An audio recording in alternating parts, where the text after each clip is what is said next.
They coming here, they've got their Arctic trailer as a living van and that sort of thing. So, speed swings, 141, whatever number it was.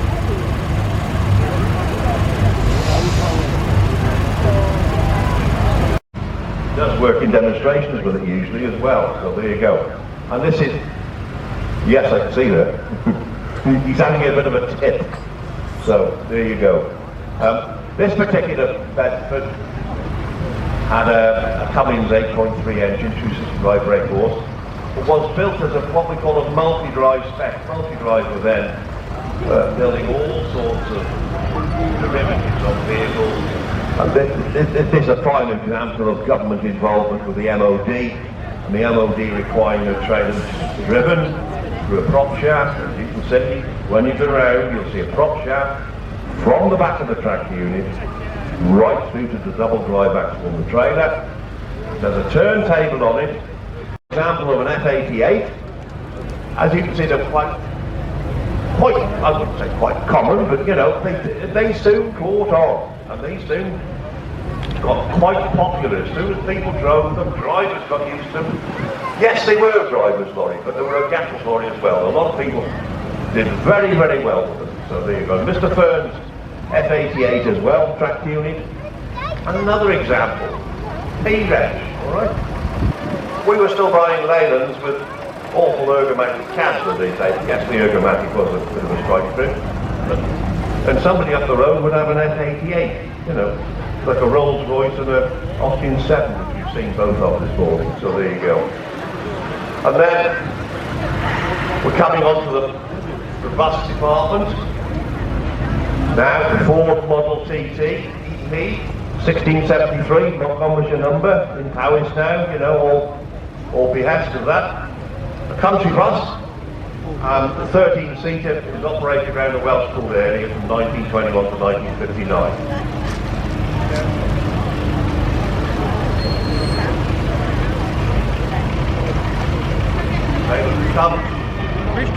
And then of course CUF 404 Leyland in 1936, Southdown colours, operating on South Coast until the 50s when it ran services to Jersey. And the Crosley, owned by Albert Davis Transport, Andrew Davis driving it, part of the Davis family from Acton Burnell and the bulk right at Dorrington, still running lorries to this day and still in the fleet. And one of the 3 oldest operators licensed in Shropshire. The company still has.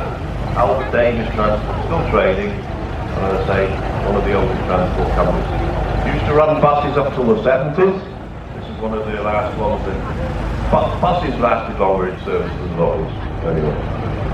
They had it new in 1948 and used on local services and some trips, you know, down the road. KHA 311, there you go, BMMO. British Midland and what is it? Motor Omnibus Company. That's right. Made their own buses or made them on contract. Quite a few different bodybuilders, but they standardised on quite a few as time went on for the service buses. This was a coach, obviously, and of course, we all know that they're very similar to the Albert Davis one, but 1949, a year later, another one. Probably similar coachwork, but the Crosley from Albert Davis looked to be a little bit more luxurious. We'll get told off by that with Mr. Emerton, but there you go. Whitson coachwork on that one. Mr. Edwards is Bedford. The workhorse, again, we've heard of the workhorse of the haulage. The workhorse of the coach industry was the Bedford OB, the Bedford chassis, known for their twin-steer coaches as well.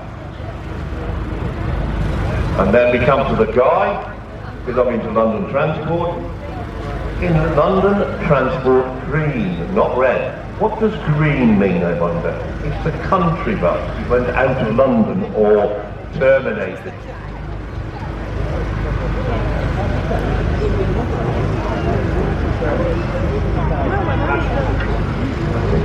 So I could just see somebody blast on the